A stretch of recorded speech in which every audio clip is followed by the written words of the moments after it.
अस्सलामुअलैकुम dear students. आज के इस लेक्चर में हम आपकी बुक का next article 13.2 source of current इसको डिस्कस करेंगे। इसको डिस्कस करने के लिए हम कंसीडर करते हैं कि हमारे पास दो कंटेनर्स हैं जिनमें जो वाटर का लेवल है वो डिफरेंट है। ये जो फर्स्ट कंटेनर है, जो लेफ़्ट वाला कंटेनर है, इसमें जो वाटर है वो फुली फील्ड है यहाँ तक, और जो हमारे पास राइट वाला कंटेनर है सेकंड, इसमें वाटर लेवल जो है वो कम है, यानी ये बॉटम तक, थोड़ा बॉटम से ऊपर थोड़ा तक फील्ड है। अब अगर इन दोनों कंटेनर को हम एक पाइप से ज्वाइन करें तो वाटर वो हाई पोटेंशियल से लो पोटेंशियल की तरफ मूव करने लग जाएगा, और ये फ़्लो तब तक रहेगा जब तक इन दोनों कंटेनर में जो वाटर लेवल है वो सेम नहीं हो जाता। इसका मतलब ये है कि वाटर जो है वो फ़्लो करता रहेगा जब तक दोनों कंटेनर में जो वाटर है उसकी जो पोटेंशियल एनर्जी है वो सेम नहीं हो जाती। या हम इस बात को इस तरह से भी कह सकते हैं कि जब तक इन दो कंटेनर्स के दरमियान पोटेंशियल एनर्जी का डिफरेंस रहेगा, जो कि इस केस में ग्रेविटेशनल पोटेंशियल एनर्जी है, तो जो वाटर है वो फ़्लो करता रहेगा एक कंटेनर से दूसरे कंटेनर की तरफ। बिल्कुल इसी तरह से अगर आपको याद हो तो हमने ये भी पढ़ा था कि जो चार्ज हैं लास्ट लेक्चर में वो भी फ़्लो करते हैं from high potential to low potential, और ऐसे करंट को हमने कन्वेंशनल करंट का नेम दिया था।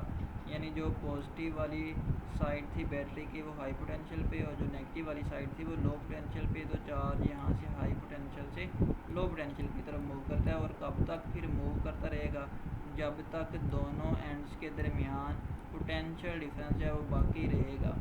इसका मतलब ये है, इसकी एक और एग्जांपल भी देख लेते हैं कि जैसे यहाँ पे आप देख रहे हैं ये टैप है और ये बैटरी है या सेल है। तो अब यहाँ पे इस बल्ब में से जब चार्ज फ़्लो करता हुआ जाता है और चार्ज पास करता है तो इसको ये एनर्जी देता है, जिसकी वजह से इसकी एनर्जी किसी और एनर्जी यानी लाइट एनर्जी में कन्वर्ट होती है। अब ये चार्ज कब तक फ़्लो करता रहेगा, जैसे ये वाटर अभी हमने सीखा कि तब तक फ़्लो करता रहेगा जब तक इन दोनों कंटेनर्स की जो वाटर में पोटेंशियल एनर्जी का जब तक डिफरेंस मौजूद रहेगा, या तब तक मूव करता रहेगा जब दोनों कंटेनर का जो पोटेंशियल है वो सेम लेवल पे नहीं आ जाता। तो यहाँ भी जो चार्ज है वो तब तक फ़्लो करता रहेगा जब तक इन दो एंड्स का जो पोटेंशियल डिफरेंस है वो सेम ना आ जाए।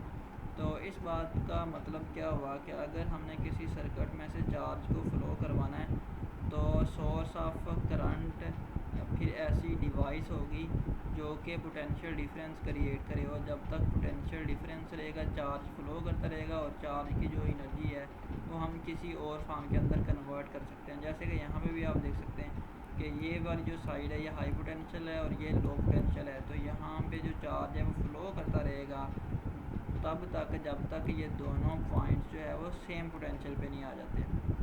तो यहाँ से हम डिफ़ाइन कर लेते हैं सोर्स ऑफ करंट कि फिर सोर्स ऑफ करंट क्या होगा। सोर्स ऑफ करंट एक ऐसी device, a source which maintains constant potential difference between the ends of the conductor. कि सोर्स ऑफ करंट क्या होगा कि अगर हम उसको किसी कंडक्टर या किसी डिवाइस के अक्रॉस अप्लाई करें तो वो उस कंडक्टर या डिवाइस के अक्रॉस पोटेंशियल डिफरेंस को क्रिएट करवा दे, यानी पोटेंशियल डिफरेंस को मेंटेन रखे। अब पोटेंशियल डिफरेंस को मेंटेन रखने से होगा क्या, जैसा कि हमने यहाँ पे सीखा और यहाँ पे, कि जब तक पोटेंशियल डिफरेंस रहेगा तो चार्ज जो है वो मूव करता रहेगा और उसकी एनर्जी को कन्वर्ट करके यूटिलाइज़ किया जा सकता है किसी और यूज़फुल फॉर्म ऑफ एनर्जी में।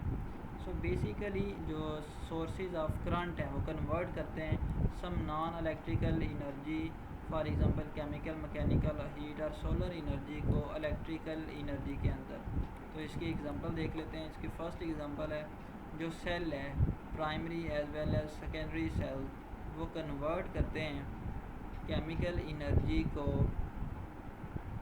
इलेक्ट्रिकल एनर्जी के अंदर। अब प्राइमरी और सेकेंडरी सेल में आपने डिफरेंस केमिस्ट्री में सीखा होगा कि ऐसे सेल जिनको हम चार्ज नहीं कर सकते यानी नॉन रिचार्जेबल, उन सेल्स को कहते हैं हम प्राइमरी, और ऐसे सेल जिनको हम अगेन जो है वो चार्ज कर सकते हैं यानी रिचार्जेबल सेल जो होते हैं उनको हम कहते हैं सेकेंडरी सेल। तो सेल बेसिकली क्या करते हैं, केमिकल एनर्जी को कन्वर्ट करते हैं इलेक्ट्रिकल एनर्जी के अंदर, और इनकी दो टाइप्स हैं, primary as well as secondary. Next example देखते हैं। जो इलेक्ट्रिकल जनरेटर्स हैं वो कन्वर्ट करते हैं मैकेनिकल एनर्जी को इलेक्ट्रिकल एनर्जी के अंदर। Electric generators convert mechanical energy into electrical energy. Next example देखते हैं। जो थर्मोकपल्स हैं ये ऐसी डिवाइस हैं जो कि हीट एनर्जी को कन्वर्ट करती हैं इलेक्ट्रिकल एनर्जी के अंदर। और आपकी बुक में एक नेक्स्ट आर्टिकल होगा थर्मिस्टर, वहाँ पे भी हम इनको डिस्कस करेंगे कि किस तरह से जो हीट एनर्जी को, इनकी जो कंस्ट्रक्शन है वो किस तरह से है और हीट एनर्जी को इलेक्ट्रिकल एनर्जी में ये कन्वर्ट करते हैं थर्मोकपल्स। नेक्स्ट एग्जांपल देखते हैं जिससे आप भी फेमिलियर होंगे कि जो सोलर सेल्स हैं ये डायरेक्टली कन्वर्ट करते हैं लाइट एनर्जी को इलेक्ट्रिकल एनर्जी के अंदर। नेक्स्ट आर्टिकल देखते हैं 13.3 इफ़ेक्ट्स ऑफ करंट। तो स्टूडेंट याद रखिएगा जो करंट है उसको उसके एक्सटर्नल इफ़ेक्ट से मेजर किया जाता है और उसको डिटेक्ट भी उसके एक्सटर्नल इफ़ेक्ट से किया जाता है। जो करंट के एक्सटर्नल इफ़ेक्ट्स हैं वो क्या हैं, उसका हीटिंग इफ़ेक्ट है, केमिकल इफ़ेक्ट है और मैग्नेटिक इफ़ेक्ट है। अब इन इफ़ेक्ट्स को हम वन बाय वन डिस्कस करते हैं। सबसे पहले देखते हैं जो हीटिंग इफ़ेक्ट है, इसको डिस्कस करते हैं, हीटिंग इफ़ेक्ट ऑफ करंट। सो जब भी किसी वायर में से करंट पास करता है तो जो मेटल की वायर अगर हो तो मेटल में आपको पता है जो करंट है वो फ्री इलेक्ट्रॉन्स की वजह से पास करता है। अब जब इलेक्ट्रॉन मूव करते हैं तो वो फ्रीक्वेंटली कोलाइड करते हैं एक दूसरे के साथ, तो ऐसा करने में उनकी जो काइनेटिक एनर्जी वो ट्रांसफ़र हो जाती है। एक जैसे इलेक्ट्रॉन कोलाइड करेगा इलेक्ट्रॉन के साथ या एटम के साथ, तो उसकी जो काइनेटिक एनर्जी का कुछ पार्ट है वो ट्रांसफ़र हो जाता है to the atom with which they collide, और वो जो रिजल्टेंट एनर्जी बनती है यानी जो काइनेटिक एनर्जी लॉस होती है और एटम को जो है वो जो एटम को ट्रांसफ़र होती है वही वाली जो एनर्जी है वो फिर डिसिपेट होती है in the form of heat, और इसी वजह से जो करंट है उसका हीटिंग इफ़ेक्ट प्रोमिनेंट होता है।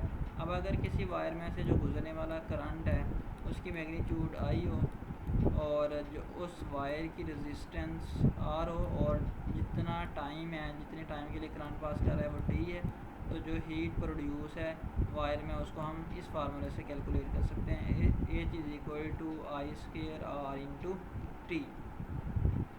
अब जो हीटिंग इफ़ेक्ट ऑफ करंट है उसकी बहुत सारी एप्लीकेशन है आपकी डेली लाइफ में, जैसे इलेक्ट्रिक हीटर है, उसके बाद इलेक्ट्रिक आयरन है, इलेक्ट्रिक केटल्स है वगैरह वगैरह। नेक्स्ट देखते हैं मैग्नेटिक इफ़ेक्ट ऑफ करंट। तो जब भी किसी वायर में से करंट पास करता है तो उसके सराउंडिंग में मैग्नेटिक फील्ड प्रोड्यूस हो जाती है। ये जो मैग्नेटिक फील्ड है इसकी स्ट्रेंथ डिपेंड करती है वैल्यू ऑफ करंट पे, यानी अगर करंट ज़्यादा होगा तो इसके सराउंडिंग में जो मैग्नेटिक फील्ड है उसकी स्ट्रेंथ भी ज़्यादा होगी। और दूसरा बात जिस पे मैग्नेटिक फील्ड डिपेंड करती है वो डिस्टेंस फ्राम द एलिमेंट, यानी जितना हम इस करंट कैरिंग वायर से दूर होंगे मैग्नेटिक फील्ड उतनी ही वीक होगी और जितना इसके करीब होंगे मैग्नेटिक फील्ड उतनी स्ट्रॉन्ग होगी। अब अगर तो स्ट्रेट वायर हो तो उसमें ऐसे करंट पास करे तो उसकी वजह से जो मैग्नेटिक फील्ड है उसका पैटर्न कुछ इस तरह से होता है in the form of concentric circles. और अगर हमारे पास सोलेनॉइड है तो उसके लिए जो मैग्नेटिक फील्ड का पैटर्न है वो कुछ इस तरह से होता है। और अगर हमारे पास एक कॉइल है सिंगल लूप है यानी, तो उसकी वजह से जो मैग्नेटिक फील्ड का पैटर्न बनता है वो इस तरह से है। अब इसकी जो एप्लीकेशन है वो आपकी डेली लाइफ में बहुत सारी एप्लीकेशंस हैं।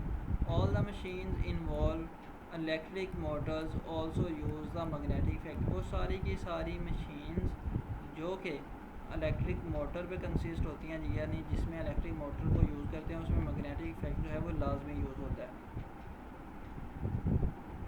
तो करंट को जो है वो मैग्नेटिक इफ़ेक्ट के ज़रिए डिटेक्ट भी किया जाता है। जैसे कि आपने अक्सर देखा होगा कि जो मॉडर्न करंट मेजरिंग इंस्ट्रूमेंट है एमीटर है, तो उसको क्या करते हैं, एमीटर है या उसके साथ जो आजकल डिजिटल मल्टीमीटर यूज़ होता है जिसमें क्या करते हैं कि उसकी जो करंट की मैग्नेटिक फील्ड है उसी को यूज़ करते हुए करंट को डिटेक्ट कर लेते हैं कि जो करंट है वो किसी भी वायर में से कितना करंट पास कर रहा है। तो इसकी ना सिर्फ एप्लीकेशन है बल्कि इस इफेक्ट को यूज़ करके हम करंट को डिटेक्ट भी कर सकते हैं। नेक्स्ट और लास्ट इफ़ेक्ट ऑफ करंट आपके सिलेबस में देखते हैं केमिकल इफ़ेक्ट ऑफ करंट।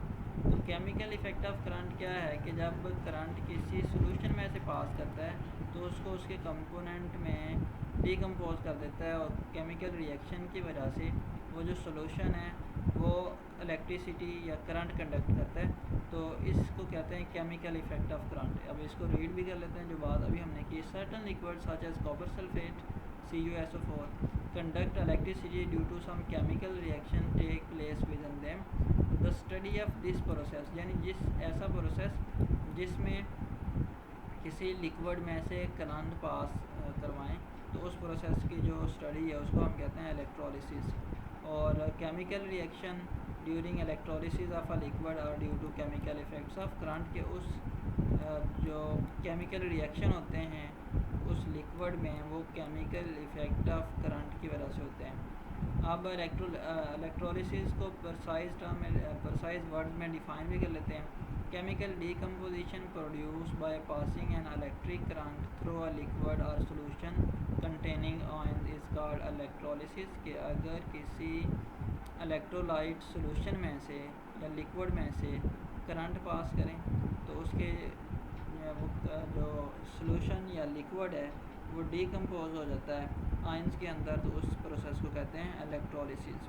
अब इसको एक्सप्लेन करते हैं। इसके लिए आप इतने इस वीडियो पे गौर करना है। यहाँ पे देखें कि एक सोर्स ऑफ करंट है, एक सेल है।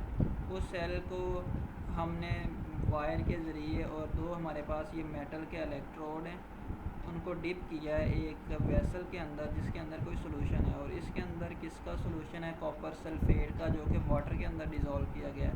जैसे इसको वाटर के अंदर डिज़ोल्व करते हैं तो ये डिसोसिएट हो जाता है Cu++ आयन में और SO4 नेगेटिव आयन में। अब ये वेसल के अंदर जो इलेक्ट्रोड हैं, वो इलेक्ट्रोड जो कि बैटरी के नेगेटिव टर्मिनल के साथ अटैच होता है उसे कहते हैं कैथोड, और वो इलेक्ट्रोड जो कि बैटरी के पॉजिटिव टर्मिनल के साथ होता है उसे कहते हैं एनोड। कैथोड एक्चुअली क्या करते हैं? करंट को इस वेसल्स के अंदर लेके आते हैं और यहाँ से बाहर भी लेके जाते हैं, यानी चार्जेस के फ़्लो का एक पाथ प्रोवाइड करते हैं। अब ये जो सोल्यूशन है इनसाइड, इस सोल्यूशन को हम कहते हैं इलेक्ट्रोलाइट सोल्यूशन, और ये दो इलेक्ट्रोड और वेसल जिसके अंदर सोल्यूशन है इनको मिला के कहते हैं वोल्टामीटर। अब हम देखते हैं कि जैसे ही स्विच को ऑन करेंगे, यानी इसमें से करंट पास करेगा, तो ये जो सोल्यूशन में कौन सी केमिकल चेंजेस आएंगी। तो यहाँ पे आपने देखना है कि यहाँ पे पहले तो हमने देखा कि Cu++ और SO4- हैं। अब यहाँ पे आप देख सकते हैं कि Cu++ यानी जो कॉपर आयंस हैं ये मूव कर रहे हैं टूवर्ड्स कैथोड, और इसकी मोशन पे अगर आप गौर करें तो जब ये कैथोड की तरफ मूव करेगा कॉपर आयन, तो यहाँ से 2 इलेक्ट्रॉन लेगा और न्यूट्रल कॉपर एटम की फॉर्म में ये डिपॉजिट हो जाएगा कैथोड पे। और अगर आप एनोड की बात करें तो यहाँ पे आप देख सकते हैं कि ये जो कॉपर एटम है ये यहाँ से 2 इलेक्ट्रॉन छोड़ता है एनोड से। ये कॉपर के बने हुए हैं एनोड और कैथोड दोनों। तो ये देखें कॉपर एटम जो न्यूट्रल एटम है यहाँ से 2 इलेक्ट्रॉन छोड़ता है एनोड से और डिसोसिएट हो जाता है इस लिक्विड के अंदर आके। ये जो कॉपर++ आयन है इस लिक्विड के अंदर आ जाता है और इस लिक्विड में आके ये SO4 नेगेटिव आयन के साथ कंबाइन होता है और दोबारा से कॉपर सल्फेट बनाता है। अब ये जो चेंजेस हमने देखी हैं इसको हम फिर किस तरह से राइट कर सकते हैं कि ये जो कैथोड है हमारे पास ये भी कॉपर का है और जो एनोड है वो भी कॉपर का है। तो कैथोड पे क्या होता है, जो Cu++ आयन है वो कैथोड की तरफ मूव करते हैं, लिक्विड में से जो Cu++ आयन है वो कैथोड की तरफ मूव करते हैं और वहाँ से 2 इलेक्ट्रॉन जो है उनको लेते हैं और डिपॉजिट हो जाते हैं कैथोड के ऊपर एज अ कॉपर एटम। जब ये वाला फिनोमिना हो रहा होता है तो सेम टाइम में जो न्यूट्रल कॉपर एटम है वो 2 इलेक्ट्रॉन छोड़ता है और एनोड से। तो यहाँ पे जैसे ये देखें 2 इलेक्ट्रॉन छोड़े इसने और इस सोल्यूशन के अंदर जो है वो डिसोसिएट हो जाता है, इस सोल्यूशन के अंदर कंबाइन करता है वो SO4 नेगेटिव आयन के साथ, यानी Cu++ आयन जो है फ्राम एनोड वो आके कंबाइन होता है SO4 नेगेटिव आयन के साथ और यहाँ पे दोबारा से क्या बना देता है वो कॉपर सल्फेट CuSO4। तो इस तरह से इस प्रोसेस में जो कॉपर यानी जो पॉजिटिव आयन है वो डिपॉजिट होता है कैथोड पे और इक्वल अमाउंट ऑफ कॉपर जो है वो डिसॉल्व होती है वाटर के अंदर और इस वजह से जो CuSO4 है इसकी जो डेंसिटी है सोल्यूशन में वो सेम रहती है। अब इस प्रोसेस को यूज़ कहाँ पे करते हैं, तो इलेक्ट्रोप्लेटिंग इसकी एप्लीकेशन है। यानी जैसा कि अभी हमने देखा कि कॉपर जो है वो एनोड से डिसॉल्व होता था और कैथोड पे आके डिपॉजिट होता था, तो इसी फिनोमेना को यूज़ करते हुए इलेक्ट्रोप्लेटिंग की जाती है। अब इलेक्ट्रोप्लेटिंग क्या है? A process of coating a thin layer of some expensive metal on an article of some cheap metal, कि एक चीप मेटल पे किसी एक्सपेंसिव मेटल की लेयर को डिपॉजिट करवाने को हम कहते हैं इलेक्ट्रोप्लेटिंग। Thank you.